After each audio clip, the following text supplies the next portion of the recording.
On today's show, we discuss something that is killing the profitability of your business. And an action step that if you take this action step, it will absolutely take your profitability and quality to the next level. Did you know that checklists saved 1,500 lives in the Michigan ICU system within just 18 months of their implementation? Think about that. They were able to save 1,500 lives and $175 million in just 18 short months by using checklists. Some shows don't need a celebrity narrator to introduce the show, but this show does.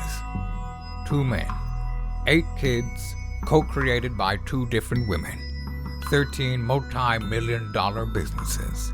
Ladies and gentlemen, welcome to the Thrive Time Show. Now, 3, 2, 1, here we go! Started from the bottom, now we here.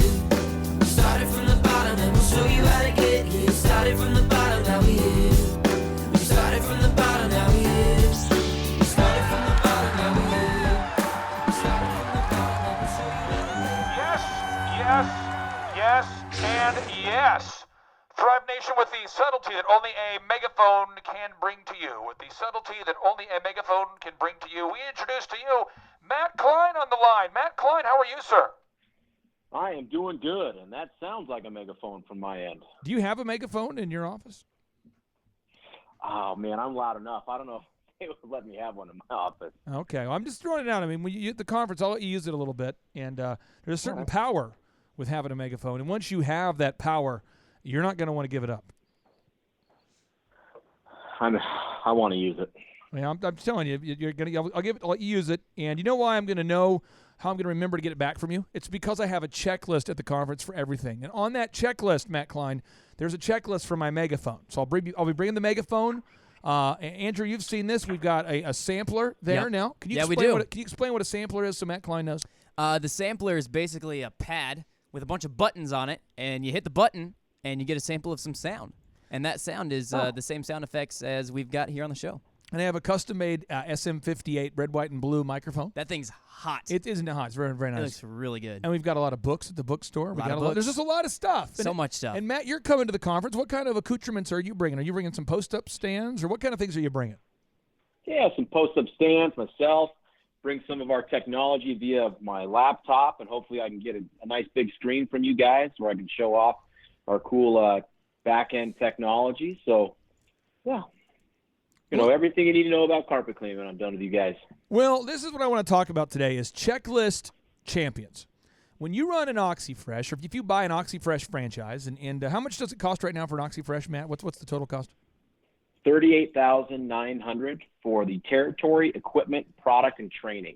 Okay, so let's say that you get all the training, you pay all the money, you go all the way to Denver, but then you just don't use checklists. You don't write things down as a franchisee. You just, you just forget things. You forget. Talk to me about all the things that could go bad with your business if you just, for whatever reason, refuse to use checklists.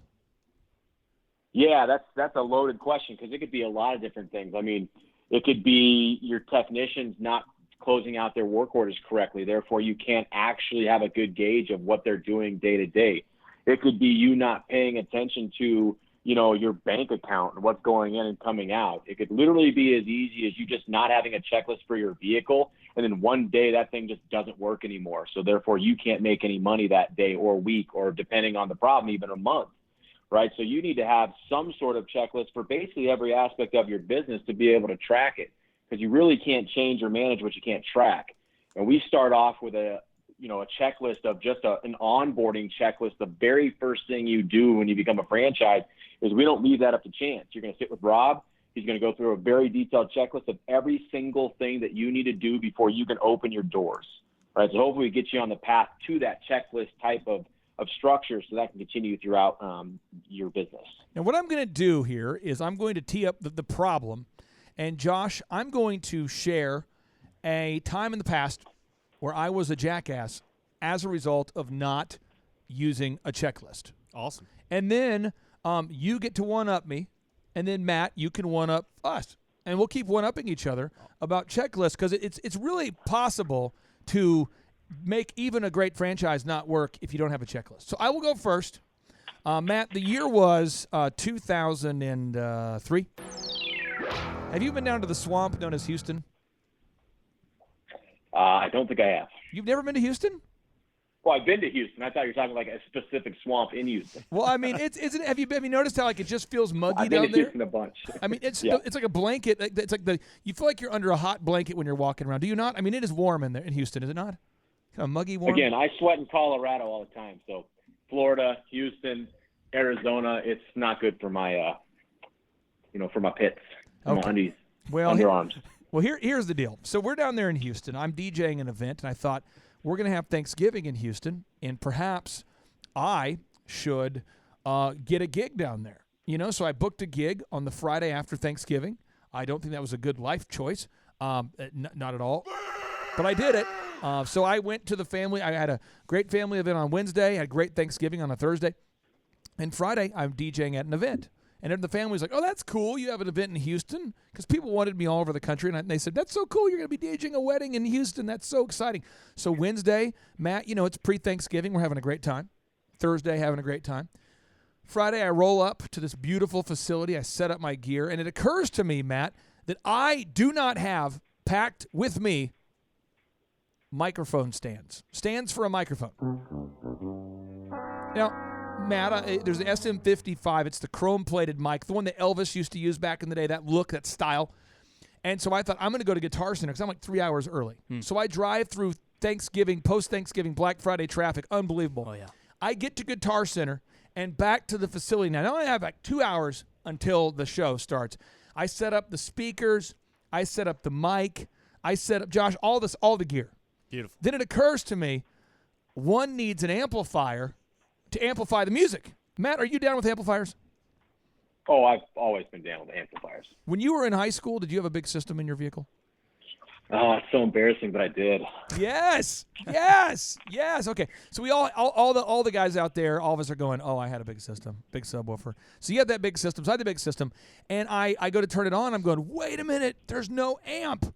So I go back out to the DJ van, my mobile office. I look. It occurs to me that I have forgotten the amp. I don't have an amp with me.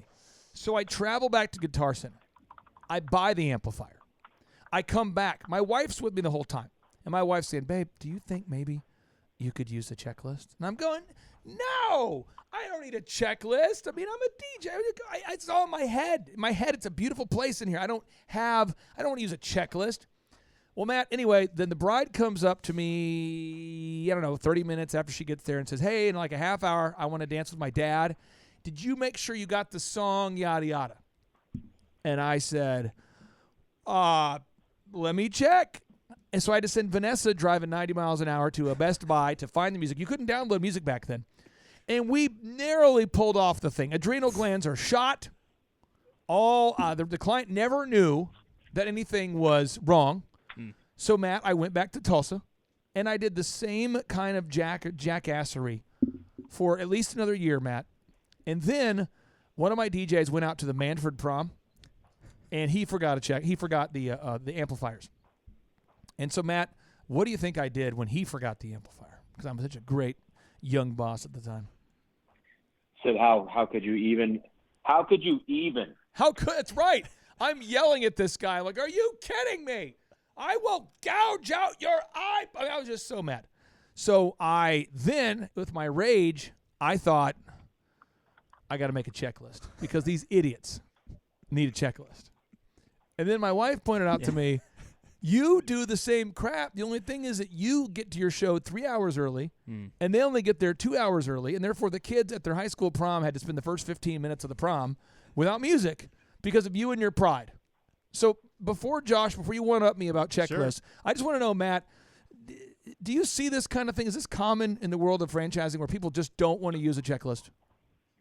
Yeah, I just think people assume I am one of these people. I mean, I learn stuff every single day. Like I assume like my technicians and people that work with me and or for me are supposed to think the way that I think, right? But I also over time have realized like they haven't gone through as many scenarios as I have.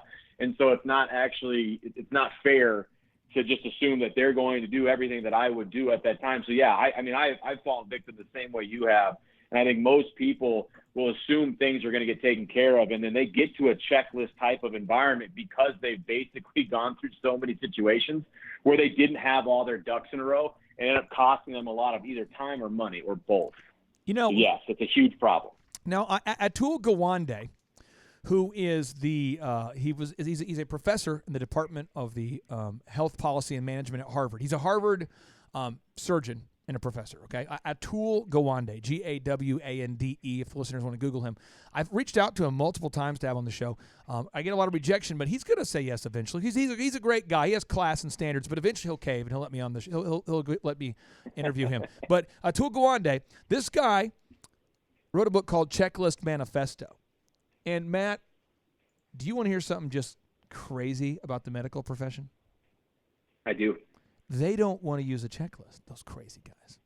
And he did research and discovered that something like, and again in the book, the stats are there, but it's a third of all of the deaths related to, hospital infections are caused by a surgeon forgetting to wash the patient's body before surgery, or to wash their hands, or to read the chart of the patient about the things that will kill them. Isn't that crazy?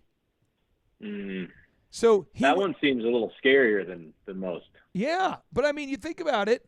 I think a lot of people, we make mistakes. We all make mistakes. But if you're a surgeon, you don't get to make mistakes. So he wrote this book called The Checklist Manifesto, and he worked together with a lot of the World Health Organizations, and they've now dramatically decreased the amount of infections in hospitals simply by requiring that the surgeons use a checklist. And someone's in there to make sure they use the checklist. Because, Josh, why do you think a surgeon does not want to use a checklist, even when they know it saves lives? Why do you think that the surgeons will not use a checklist unless there's somebody in there holding them accountable? Lack of discipline.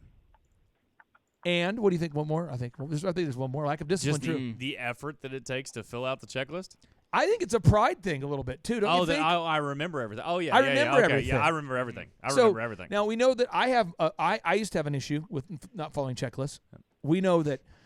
Maybe the surgeons do. Yeah. Josh, have you ever had a problem where you have installed a sprinkler system and forgot one critical part or one thing as a result of not using a checklist? Has this ever happened? Yeah, we could go into 7 million stories prior to we have time. y'all and prior to learning systems and procedures and scripts. The funniest one, and I don't mean like funny haha, but this is funny. Like, so I'm on my way to dinner with my wife.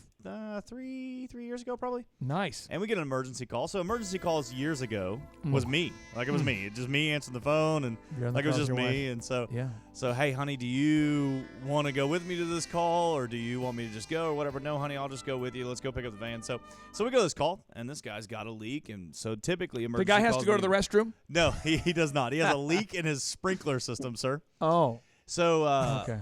But typically, we would just shut the water off to the irrigation system and come back later and fix it. Well, we could not do that, so I dig a big old hole, my wife patiently waiting in the van, and I realize I do not have any cutters to cut PVC pipe in my van. Why? You're on a date. Yeah, so I'm like, okay. So I run down to Lowe's, get some PVC cutters, come back, cut it out.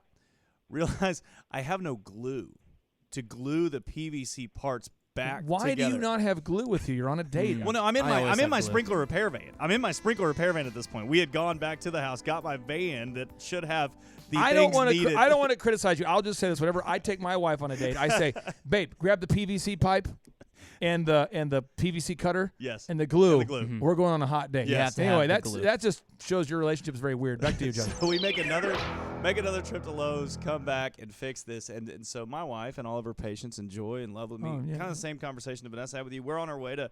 At this point, I think we had to go get Wendy's because it was like really late, so we didn't even get to actually have like a real dinner. So she said, "Hey, honey, maybe like a list of what all you should have in the van." And I was like, "Well, that's not a good idea. I mean, why would that be a good idea?" So, but that was long before you, Clay. Long before you. Well, let me read this notable quotable from Atul Gawande's book, The Checklist Manifesto. He says, "This is the reality of intensive care in America today. At any point, we are as apt to harm as we are to heal.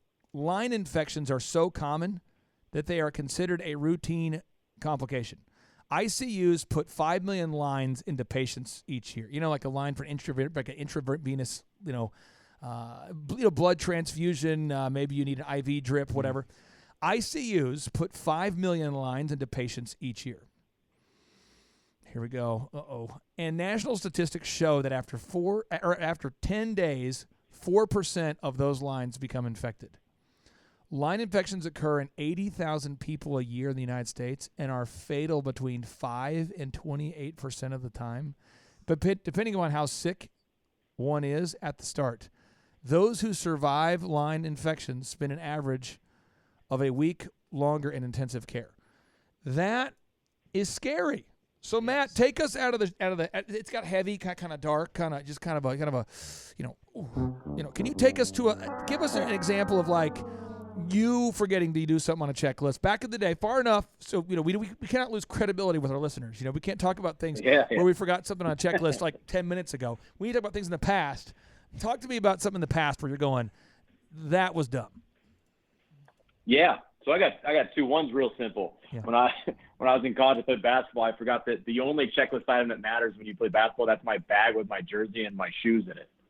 And so I had that's the first game I didn't start in college because I didn't have shoes or my jersey. No so that way. was a really embarrassing, stupid one. At the Division I level? Division I level, you didn't have your stuff? Yeah, I just totally spaced it. Like you would think, like, how is that possible? But I literally got to the airport without my bag or shoes or jersey. Well, I want to help you feel better. We always feel better when we know someone else does it. Apparently, the Chiefs couldn't find their equipment because it was sent to the wrong state. So just hours before the game, they had to have like a police escort take their equipment to the Patriot Stadium because they didn't have any gear. Did you know about that, Yeah. Matt?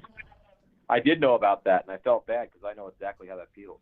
Some people are wondering if Bill Belichick had his hand in the deal. Oh, yeah, it was the Patriots. I'm going to say he didn't, but here's audio of the equipment showing up here at the game. So I don't want you to feel bad. And they're running in. These people are running.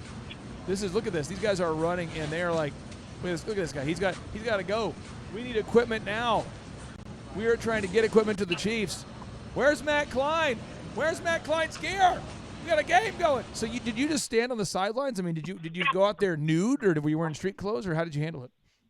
Well, they gave me – so somebody went back to the college and took a later flight, one of our assistant coaches, so I had my jersey.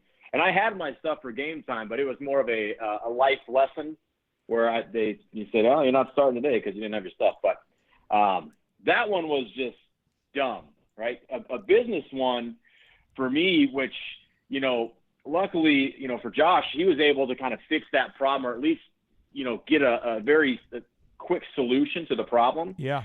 So for me, in the way that I run OxyFresh, like I'm an hour away, right? And I'm on the phone most of the day. So when things like my checklist don't really add up, like I don't have immediate solutions typically sometimes. So like I had a new employee, and I relied on my other employees to make sure that the vehicle that new employee had was completely outfitted perfectly, right? I did not have a checklist item for this. And so when I said, hey, go through the whole vehicle, get it, make sure everything works in there, make sure he's got everything that he needs.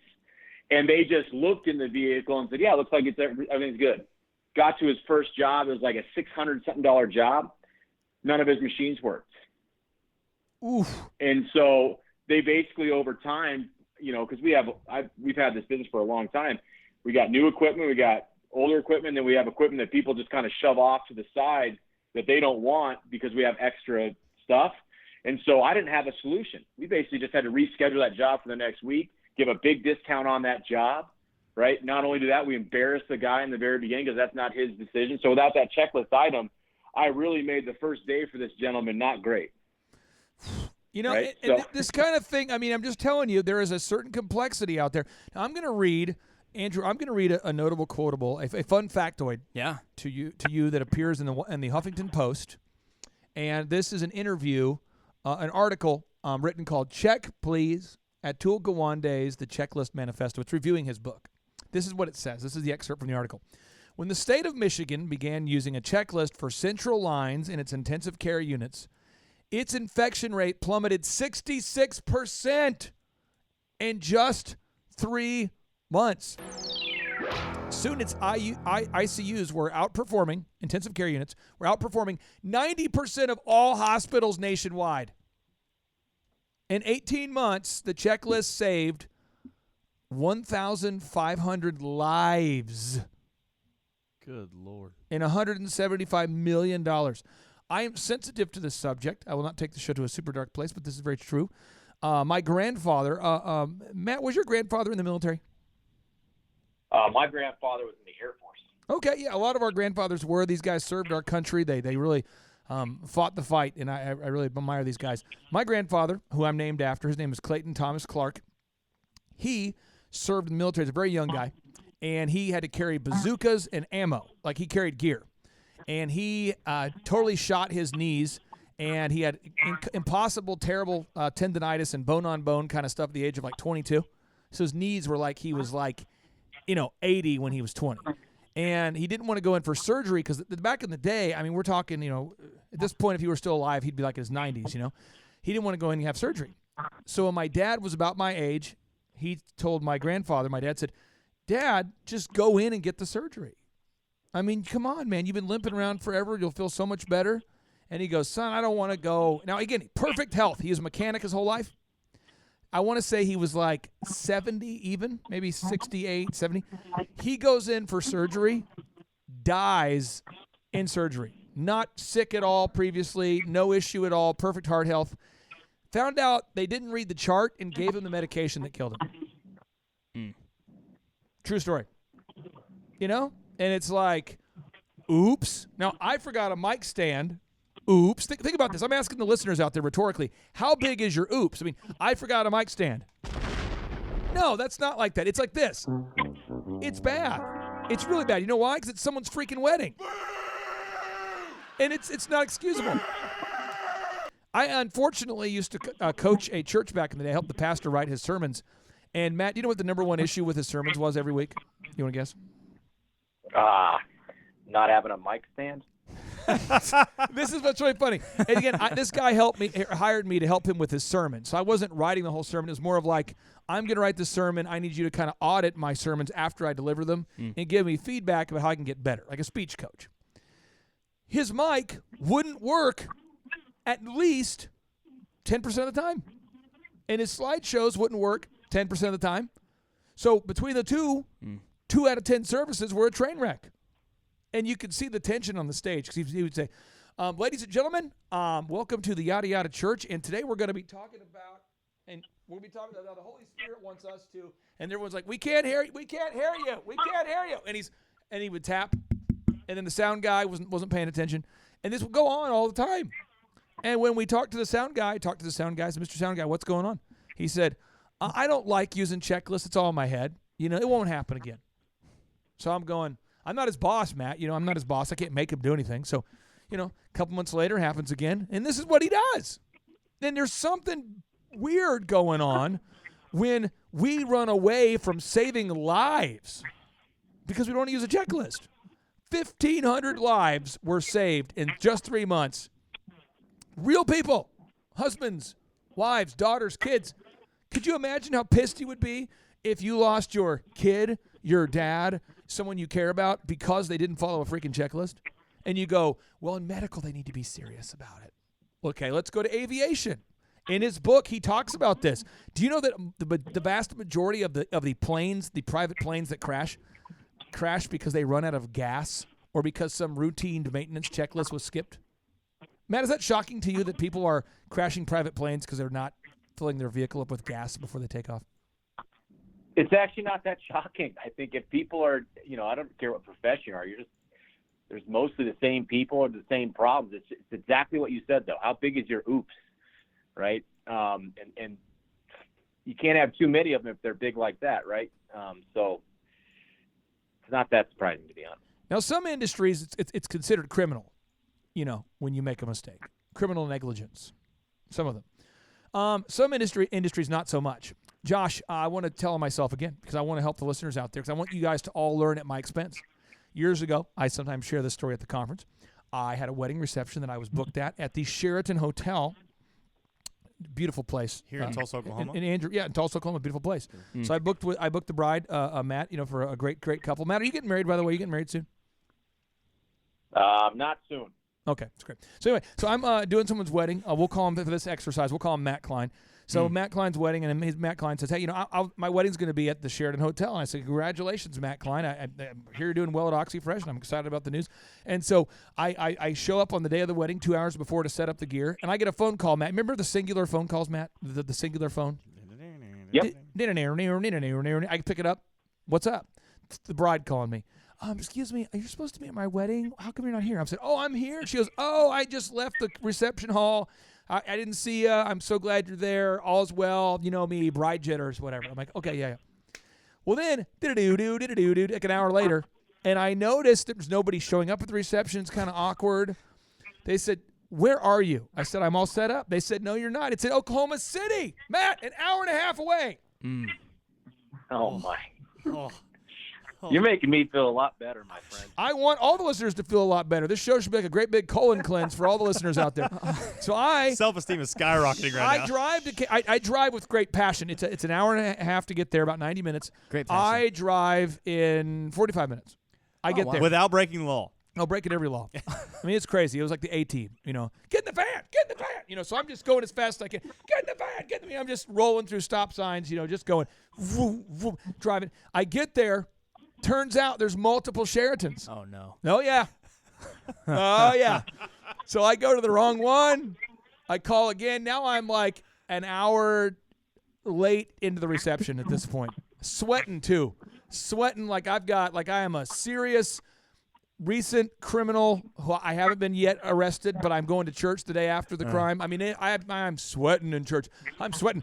So I finally call her. She says, "Are you kidding me?" She's going off. Her dad picks up the phone, just lays into me. "Are you kidding me? This is my daughter. Are you a jackass? Are you?" And I'm like, "Sir, I'm so sorry, and I am a jackass, but I'm en route, whatever." I get there, and Matt, remember in basketball, sometimes in the locker room, you start off with the slow clap? Yeah. Where it's like, and you kind of work into it, and then it felt like 1,000 people, but it was probably 200 people slow clap me. And a guy boos. Yeah. A guy boos. You don't get booed at wedding receptions. It's the dad. No, this is what happens. It's a slow clap. And this guy in the back's like, "Boo!"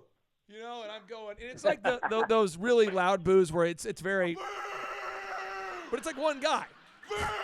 Like this. And so I'm going, I'm really sorry, I'm kind of waving to him. And then other people start kind of joining in the boo chorus. And it's like, "Boo! Boo!"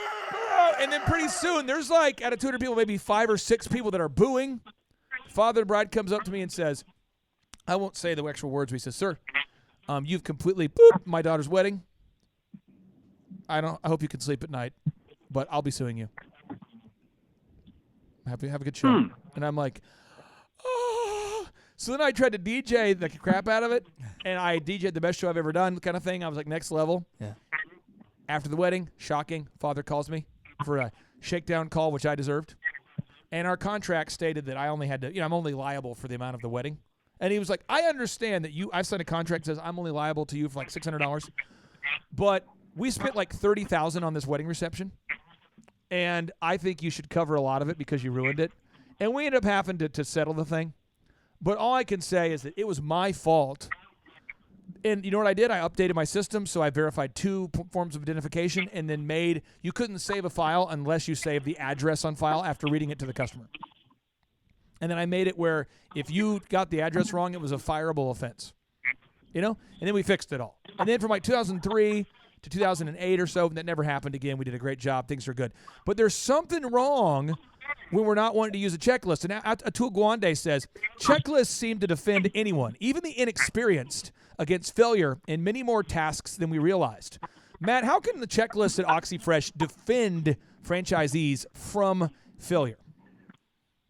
Well, and I think that's why we do it in the very, very beginning. Because if we get them on the track to say, okay, this is easy, right? These are the things that we need to do, and they can't check them off. You can't actually move to the next step of this process of opening your business until you've actually checked it off physically, right? And so if we get them in that habit, it's just like we don't want our franchisees learning how to use checklists through disastrous situations.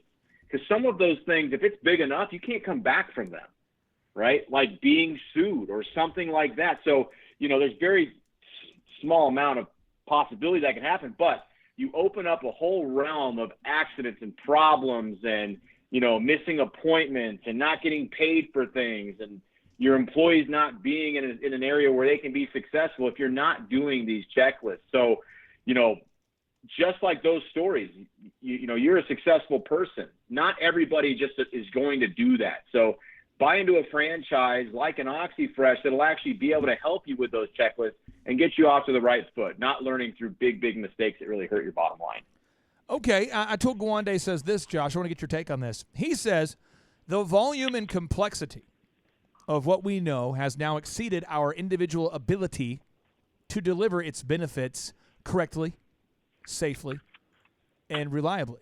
Now, I know when you install quality irrigation systems at Living Water Irrigation, you got to dig a ditch, you got to put in the system. But, man, if you cover that thing with earth and you resod it and you make the ground look beautiful again, and then you forgot a core thing that might not work, what are the kinds of core things that you have to put on your checklist that you just can't forget? We need to make sure that we're seating the fittings properly, so meaning that when you put them on in a quarter turn, so that way the pipe seats all the way into the fittings. We need to make sure that we're cleaning the pipe, that we're sanding the pipe. We need to make sure that we're actually laying out the system as designed and as detailed with the homeowner. We need to make sure we're getting the proper email, getting the proper address, getting the proper name and spelling. We go on and on and on. But the great benefit to checklists, the great benefit to having all these things available is the freedom that comes from not having to remember all of these details. To just look and go, oh, okay, so on today's job, we're going to do this, so we need these things to accomplish this. Let me make sure I have those things. Let me go perform my function and do the job, as opposed to trying to think about all of the things you need. And then when you get done with the job with a checklist, knowing that the system is actually going to function, as opposed to, man, I hope I did that right. And if you're not careful, though, we could all think that we have it figured out and we're going to forget something. Matt, when you travel, I know for OxyFresh, you guys do travel for trade shows. Where you go out there and meet people and try to introduce yourself to potential franchisees. I mean, isn't there a lot of crap you guys have to bring on that trip? Yes, and I have, because of not having a checklist, literally forgot the plug-in part of our booth. And so we had to go, just like you did, had to go to Lowe's. Oh. We had to go to this little electronics shop and rig up. Yeah. I mean, the guy at the electronics shop, we had a 12-volt battery. We were like MacGyver in there trying to get this thing to work, when all we had to do was just follow the checklist, and one of those items would have been the power cord, right? And it's like, those things make your day so much more difficult. So now you're not focused on doing things like meeting new people. You're literally working on how you can make this booth actually light up. Andrew, I'm going to talk about marriage tips here that you don't want, you're not asking for. I'm so ready. But Matt is a single man, and I, as a man who've been married now for almost 19 years, we are here to judge you. So I'm going to talk to you about marriage real quick. I'm here to judge you, and you're not asking for the advice. Matt, and you might say, how am I qualified to give him advice? Well, I'll tell you how you're qualified. You're Matt freaking Klein, and you sell franchises. You award people franchises. You do a good job, and you rely on checklists. Do you not use checklists, though, Matt? You do use checklists, right? Yeah, we use checklists all the time. All right, so Matt and I are going to give you passive-aggressive marriage advice that you don't want on the show. Oh, yeah. And here it is. 1, we know that if we take our wives on a date once a week, that's the minimum to stay married long-term. So on the checklist, that's item number 1. Item number 2, we know as men, we figured it out. You have to ask the spouse in the house, what could I do better on each one of these dates? Because every week there will be something we could improve upon. 3, we know that if we do 2 dates a week, specifically we go to Kirkland's and places like that we're interested in, then we will discover that we will be having a lot of marriage bliss, if you know what I'm saying. 4, we know that if we buy flowers every week, that's called the Freak a Week. That's where you're just having a lot of loving going on. It's the Freak a Week. You know what I mean? That's the Freak a Week. So there's a P.D. Pablo song called Freak a Week. This is called the Freak a Week. It's when you bring home flowers and you go on 2 dates a week. Was there a P.D. Pablo reference? I just want to. Yeah. Do you like P.D. Pablo there, Matt? Do you like P.D. Pablo?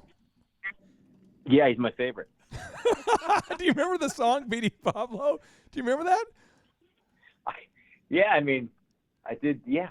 Let me cue it up here. Let me cue it up just real quick. Whoa. Oh. Whoa. Okay. So that's what's going to happen if you're bringing a. Anyway, the point is the checklists. But the thing is, we forget. Do we not? We all do. We say, you know what? Because we don't put our personal lives on our business checklist, but we should. You got one calendar for your one life. You got your one checklist, and picking up your kids for basketball is just as important as making sure you show up on time for the clients. So anything we want to get done has to be on a checklist. And you might be saying, I don't want to be a robot. You would say, I don't want to be a robot. I don't want to be controlled. I want to. No. It's predictable. You're going to make mistakes like a freaking idiot robot. So what you want to do is make a checklist for any area of your life that you want to improve. That's what happens. It works. Matt, have you ever been on like a super strict diet where you've just gotten jacked? Yeah, I have. And when you were on that jacked diet, were you just eating? I mean, did you have a plan, or did you just get out there and just make it up as you go? Yeah. Well, I don't think I had more of a checklist. I literally just ate meat and no carbs, and just went to the gym. That's all I did. So I didn't do quite the checklist side of it. No, that's huge right there. So Charles Kolaw, we've had him on the show a lot. This guy's jacked. When you, Matt, I can't wait for you to meet this guy at some point. He's jacked. But Charles Kolaw, he is. I mean, all he ever eats is meat and vegetables and water. So he's got. It's a small enough of a. It's so simple. It's like the list that is in his head, but it's so simple. Now I'm going to challenge the listeners out there. Andrew, if we wanted to get Google reviews, for instance, from every customer. Yeah. And we wanted to make sure that every customer was happy. What would be the way to guarantee we would get those reviews? The best way to do it is after you've provided the service, you call your customer and you ask them, hey, how was the service? In OxyFresh, you want to do it in the home. Am I correct there, Matt? When they're happy right there, you ask them right there? Yeah. You don't leave that home until they say, I'm 100% satisfied. Now, this is what Charles Kolaw does. His thing is if you do not ask the customer to leave an objective review, and you don't get a review from half of the people you talk to, you're in trouble. Matt, you should Google this real quick. Google search Joplin gyms real quick while I listen to Freak a Leak. Just Google real quick. Joplin, like Joplin, Missouri. Did you ever play Joplin in college basketball? Did they have a team? No. Okay. I'm not sure. Do you see Joplin gyms? Do you see Kolaw Fitness coming up there? Yep. Number one. Look at that. Look how many reviews he has. 700 reviews. Oh, you see that? I mean, that many, yeah. You see that many reviews? He has 34, 24, 36. 36, I mean, that's yeah. a lot. I mean, it's a lot. 3,000 reviews. How did he know? Matt, if you scroll down, do you see all the video reviews coming up? Theme song.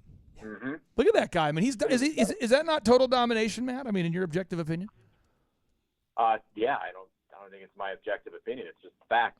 I've never had a client be more serious about getting reviews than that guy.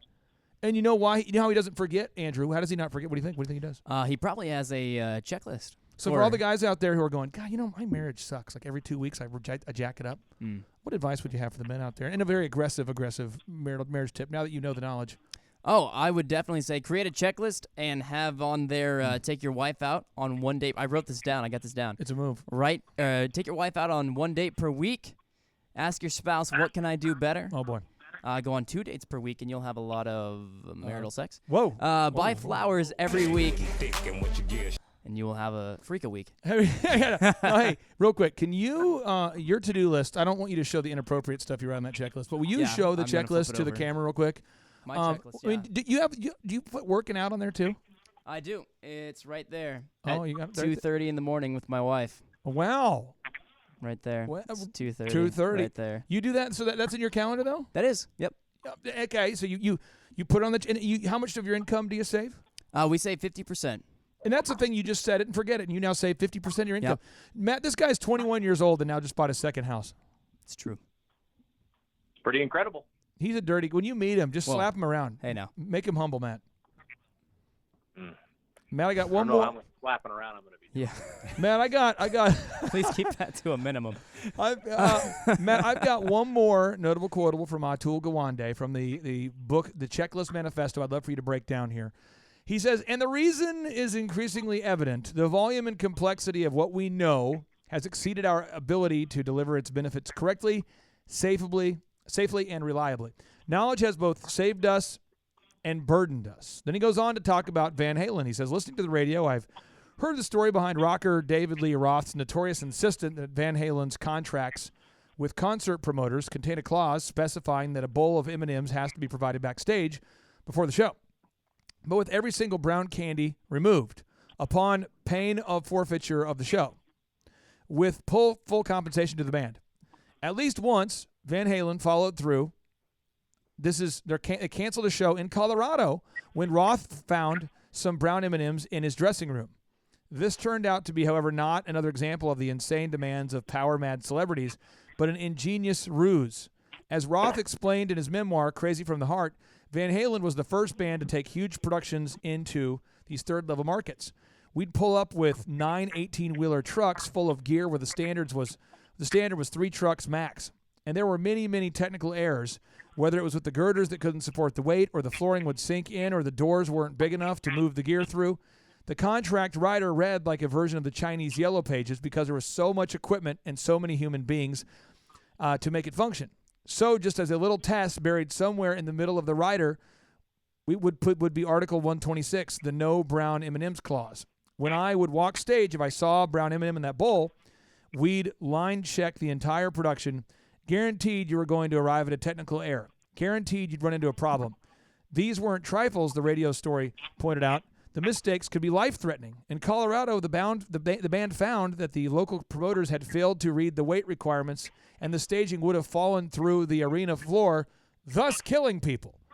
Again, that's how they knew whether you read the whole contract or not. So let's talk about this again, then I'll let the listeners get out of here.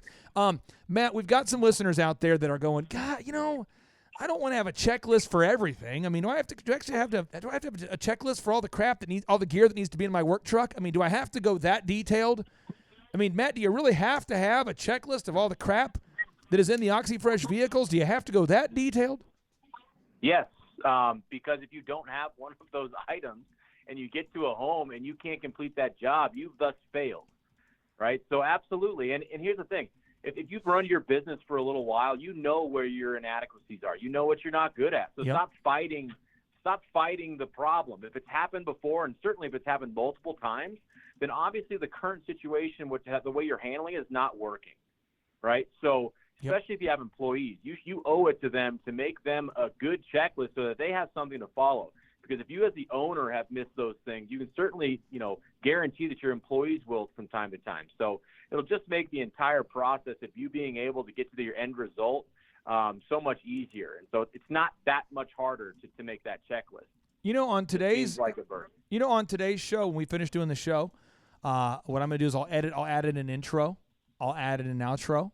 I'm going to send the show description, the meta description, the meta title, and the show notes to Jonathan Kelly, and then he transcribes the show. The show is then uploaded to iTunes, Spotify, iHeart, YouTube. It's then embedded on the site, and he has got a massive checklist that makes my head almost explode while looking at it.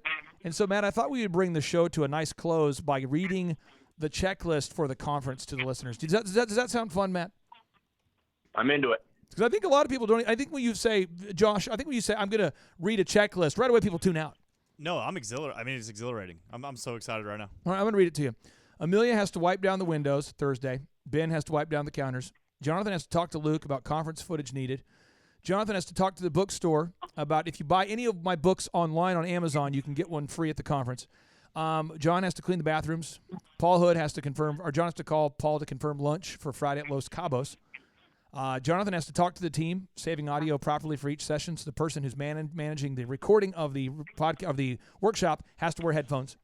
We have an ice sculpture being delivered in the shape of the F6. Steve Currington has to get the Lamborghinis and exotic cars there. I've got to pick up the TV to give away. I got to tell the team how many reviews they have to gather. I got to put out the conference cards. Luke has to pick up Michael Levine and Matt Klein. Oh, Matt Klein from somewhere Andrew and Kendall have to be wearing headphones. 5 in the morning, the team has to huddle. 5:30, as we're huddling, I have to ask the team, do you know what position you're supposed to be in? Make sure that every attendee knows what's going on. If they have any questions, they get up on the board. Then we have a team huddle. We assign the sections, what section they need to be in. Then we have the team. They write down all the questions on the board. And I spelled right wrong. Look at that. I got to write questions. Look at that, Matt. The wrong. I got to write questions on the whiteboard. Look at that. Then we got to greet the guests. Then Dane and the Soup get there to perform. And when they have a song list of what they're supposed to play, we got to get B-roll of people walking in. We got to get the fire breather outside. He's going to be breathing fire. We got flamethrowers and fire breathers literally outside of our building. That has to happen. We've got the band performing. It goes on and on and on. We got to get 50 images for our conference page. I mean, Matt, it makes me nauseated looking at all this.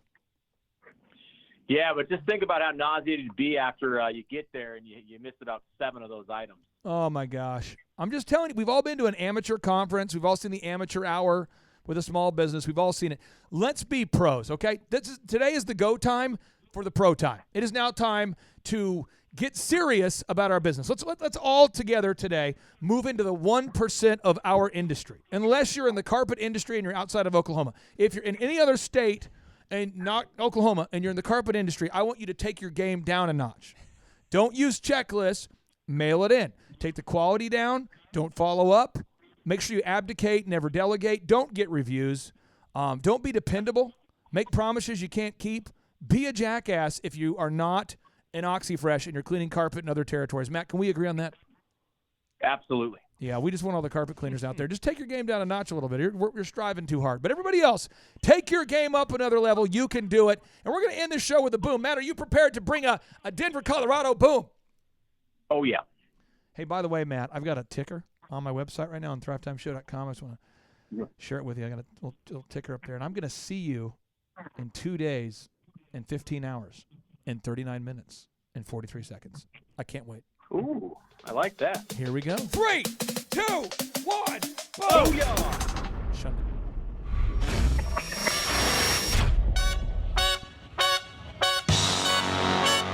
Attend the world's best business workshop led by America's #1 business coach for free by subscribing on iTunes and leaving us an objective review.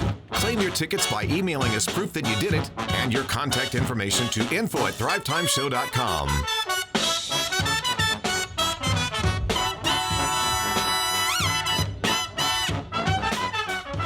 My name is Jay Schroeder, and I am from Nashville, Tennessee. A lady I used for coaching told her I was looking for some sort of conference to get my mind thinking about business, and she found this, and I just flew out here a week later. No, I didn't think it was a scam. It piqued my interest because it's how I think. I think entrepreneurially, and it just, to me, right away it clicked. I've learned that our systems are not exactly where they need to be, and what we need to do, there's a plan in place. He has a plan in place to get you from where you are to where you need to go. It's great, man. It's not your typical corporate. It's got a phenomenal vibe. I love all the sayings on the wall. I love it. Love the smell. The smell outside is great. I love it. It's casual, but yeah, he knows exactly what he's talking about. There's nothing worse than standing and walking, listening to a guy in a suit rambling at you. Love it. Great presentation. Yeah, interaction's great. You definitely feel comfortable asking a question if you need to. Questions from the rest of the people in the audience also helps. I mean, maybe stimulate more questions that you have. If you have an entrepreneurial mindset and you're trying to get from where you are to where you want to go, you have to come to this. They don't need to upsell it. Their product speaks for itself. If it's what you're looking for, it's what you're looking for. I would recommend it to anyone who wants to build their brand, build their business. Just the day, not even 2-day session yet. I mean, I've already got 100 ideas that I want to implement. And yeah, I'd recommend it for anyone who has an entrepreneurial mindset and who wants to build their business. So my name is John Kelly. I'm from Baton Rouge, Louisiana. So I heard about the Thrive Time workshop through Clay Stairs at Leadership Initiative. So I'm a general contractor. We do commercial residential work. And I'm just looking to refine my business and learn some of the steps to do that. So Clay's office and the team is awesome. They really know their stuff. They have great culture. Awesome place. Clay's presentation style is super cool. He makes it a lot of fun, but at the same time, you can tell he really knows his stuff. He really does his homework. I think the biggest takeaway that I have from the conference is just it's really important to be disciplined, and disciplined in a lot of areas. You got to be disciplined with your time. You got to be disciplined in the way you manage, and that's super important.